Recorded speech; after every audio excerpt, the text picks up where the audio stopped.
mapagpalang araw sa inyong lahat.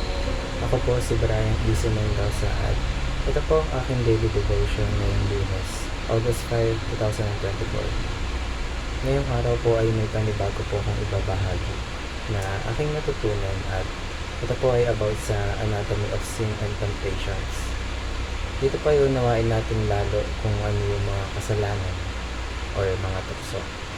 So, ang Bible verse po natin ngayon araw ay ang Genesis chapter 3, verse 6. Basahin ko po.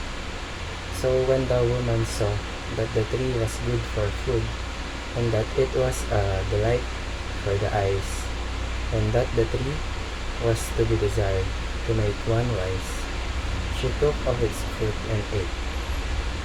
And she also gave some to her husband, who was with her, and he ate. Sa Tagalog po, kaya't nang makita ng babae ang bunga ng punong kahoy ay mabuting kainin, nakakalugod sa paningin, na dapat nasain upang maging matalino. Siya ay pumitas ng bunga nito at kinain ito. At binigyan din niya ang kanyang asawa na kasama niya, at siya'y kumain. Makikita po natin dito ang detalye sa ginawang panunokso ni Satanas kila Adan at Eva.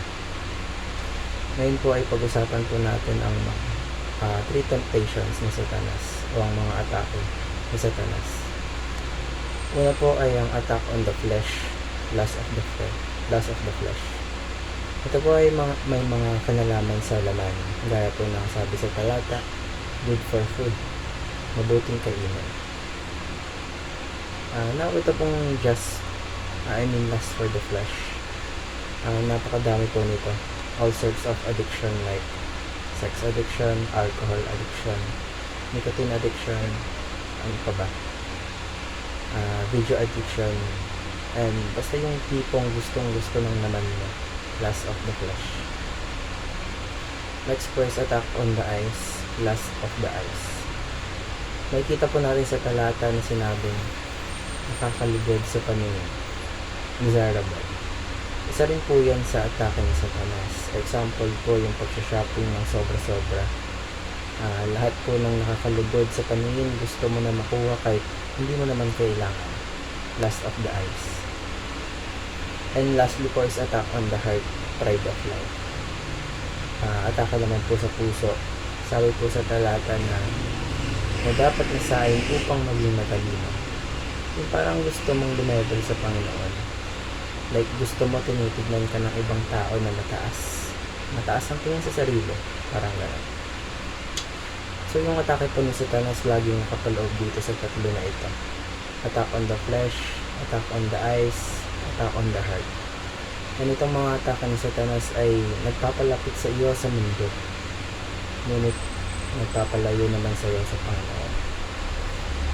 Kaya po let's always remember to rely on God's word. Makinig po tayo sa Panginoon at sundin ang sinasabi ng Panginoon dahil ito po ang magpoprotekta sa atin. Next po is to receive only what is given from above. Kung ano pang binigay sa iyo ng Panginoon, yun lang po. Now don't get me wrong, maaari naman po nating makamit ang gusto natin kapag pinagsikapan. But once na pinagsikapan mo and hindi mo pa rin po ito nakukuha, maybe God has another plan for you and masisigurado kong mas maganda ang plano ni Lord. And lastly po is to resist our duty of oneself. Resist po natin ang mga makamundang bagay.